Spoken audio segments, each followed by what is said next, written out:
Port Blair के वीर सावरकर अंतर्राष्ट्रीय हवाई अड्डे के नए टर्मिनल भवन के उद्घाटन का पहला वर्षगांठ आज मनाया जा रहा है। इस सिलसिले में नए टर्मिनल भवन के प्रस्थान हॉल में समारोह का आज आयोजन हुआ। इस अवसर पर प्रशासन के विशेष सचिव नंदिनी महाराज मुख्य अतिथि थी।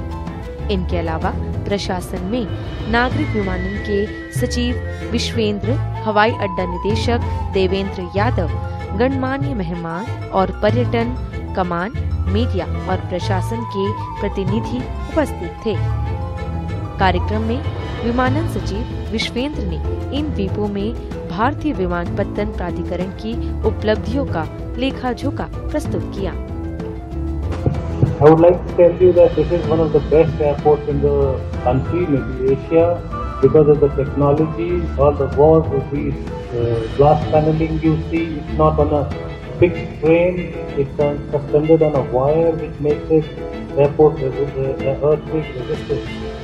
So if you see it technologically, we are far superior. We can handle many number of passengers here.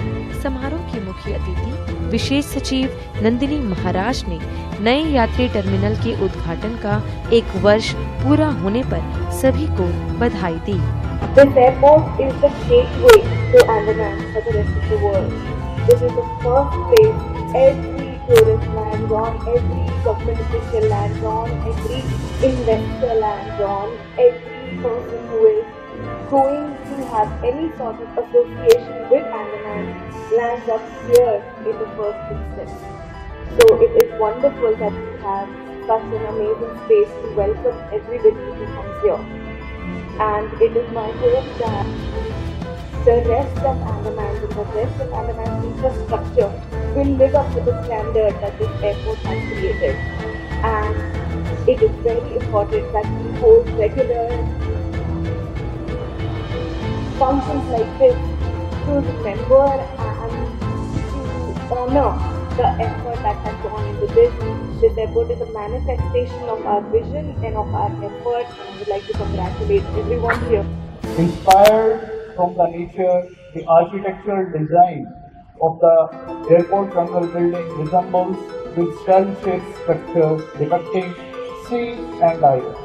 समारोह के बाद दूरदर्शन से खास बातचीत करते हुए हवाई अड्डा निदेशक देवेंद्र यादव ने बीते 1 साल की उपलब्धियों के बारे में जानकारी दी।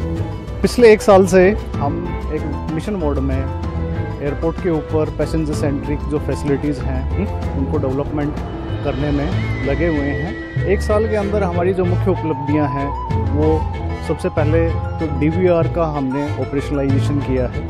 DVR के ऑपरेशनलाइजेशन होने से पोर्ट ब्लेयर एयरफील्ड के अंदर जो एयर नेविगेशन के अंदर सटीकता हमने हासिल की है। उसके बाद इंस्ट्रूमेंट लैंडिंग सिस्टम का ऑपरेशनलाइजेशन हमने किया है जो कि एक क्रांतिकारी एयर नेविगेशन एड है जो ख़राब मौसम, रात के समय भी एयरक्राफ्ट ऑपरेशन की क्षमता प्रोवाइड करता है। उन्होंने कहा कि अंतर्राष्ट्रीय विमान सेवा हकीकत साबित होने जा रही है।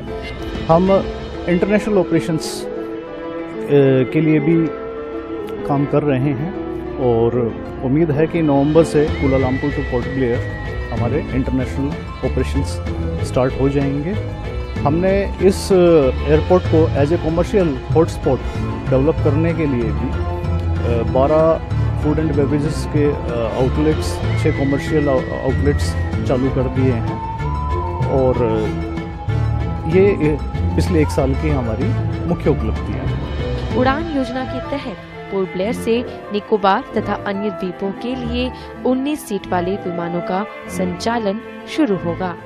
अभी RCS जो स्कीम है उसके तहत शिवपुर रेडी है, कार निकोबार रेडी है। कैम्बल बे के अंदर जो टर्मिनल बिल्डिंग का काम जो है वो अवार्ड कर चुके हैं तो वहाँ निर्माण चालू हो जाएगा। तो इन 3 जगह पर तो हमारा जैसे इस डिफेंस एयर स्ट्रिप के ऊपर सिविल उसका प्लान है। उसके साथ में सी प्लेन्स के लिए भी जो हैवलॉक, नील और लॉन्ग आइलैंड तो वहाँ पर वाटर एरोड्रोम्स और सी प्लेन की जो है वो योजना है। श्री देवेंद्र यादव ने जानकारी दी कि नाइट लैंडिंग के सफलता के बाद इस साल नवंबर माह से यात्री विमान पोर्ट ब्लेयर में नाइट लैंडिंग कर सकते हैं।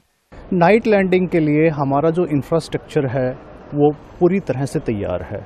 कोई भी अभी हम टेस्ट भी कर चुके हैं। कुछ समय पहले ही डिफेंस का जो एयरक्राफ्ट है वो रात को उतरा था। तो अभी एयरलाइंस इनका अक्टूबर के अंदर अपना एक विंटर शेड्यूल आता है, तो उस अक्टूबर के जो विंटर शेड्यूल के अंदर जो है शाम के समय एयरक्राफ्ट का एयरलाइंस का प्लान है।